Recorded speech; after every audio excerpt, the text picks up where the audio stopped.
Hey, what's going on, ladies and gentlemen? I'm here at Amazon's website looking at the Xbox One X 1 TB limited edition, and I see that their console is pretty simple. I prefer the matte finish because I don't like fingerprints everywhere. It has the same controller as the Xbox One or the One S.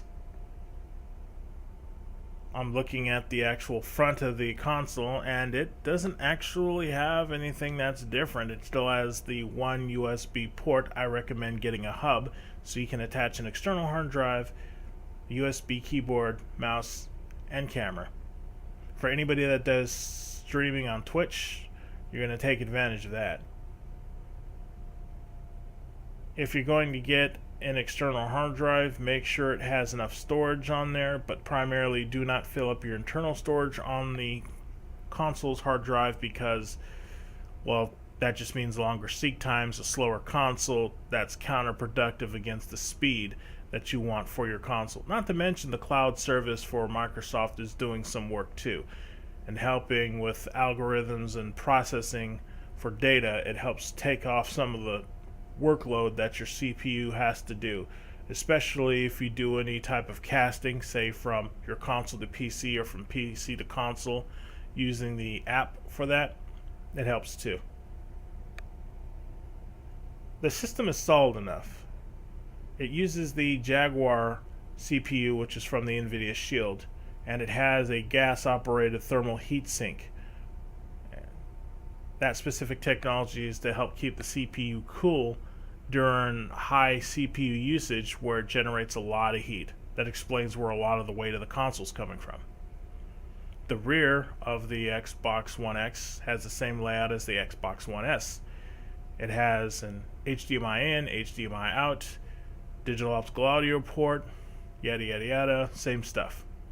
If you're going to hook it up to a home theater system, I suggest using the digital optical audio port for audio dedicated only, and then using the HDMI with the gold tip for your TV so you can get best visuals and best audio sound performance. Looking at this console, it's solid enough to say that at this point it's up for software developers to develop games to work for this console. In the past, you've had issues with 1080p 60 frames per second on previous iterations of consoles. Today's time, now with this console, you have that as a set standard. It can pull that off. But what it's really up to, it's up to software developers to make software that utilizes the full power and potential of the Xbox One X hardware system. If you see games come out in the future where they don't take advantage of that, you only have the developers to blame and not the console manufacturer. Granted, there's an established library that Microsoft has for a lot of their games. This is on their host website where you can download games or use previous games from the Xbox One, One S to play on the Xbox One X. It is backwards compatible in that respect. If you want retro titles going back to the days of the 360, then I would suggest looking on Microsoft Store for those previous titles and downloading them from there. All in all, that's what it comes down to. The number of units sold is going to determine just what type of games and how many a particular company makes, based on software analysts or sales analysts are going to look at how many units have been sold. That translates into how many copies we're selling. That's going to mean risk versus reward when they have to calculate everything into a final sum. And from there, that's where their number crunching math guys will take over and say, yes, it's possible to make games for this system based on our results. So really, buy the system. Buy the system because it is the most powerful on the market for home consoles. As far as PCs are concerned, PCs beat any console any day just because of what you can put in them. I will say this, depending upon the actual parts available and prices for PC components, that's going to determine just how much money you sink into it. But if you already have an established system that has a significant power supply, as well as pre-existing case, fans, and anything else, all you really have to do is change up the memory, CPU, and the motherboard. That's going to cost under $500 depending on what you get, and especially if you're a savvy shopper. Keep in mind, this CPU inside the Xbox One X does not use the Ryzen CPU. It uses an older generation. So the new Ryzen architecture takes advantage of games and streaming services that are out there. They work hand in hand. The system CPU works in tandem with those types of applications.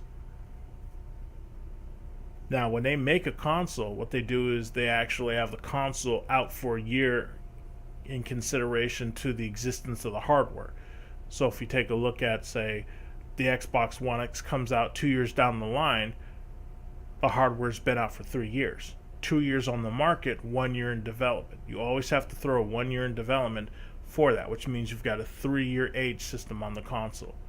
So by year 4, publicly being out on the market, is when you're going to see a development of new architecture or new stuff come around. Systems don't last 7 to 10 years. The Xbox 360 and PS3 did. That's just because of hardware development, and when those developments showed up on the market ready to be released, that's where you see specific incremental jumps and stuff between that type of technology.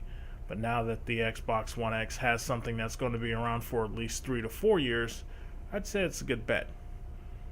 At $125 per year, I'd go for it. Will you? Thank you very much for listening to this video.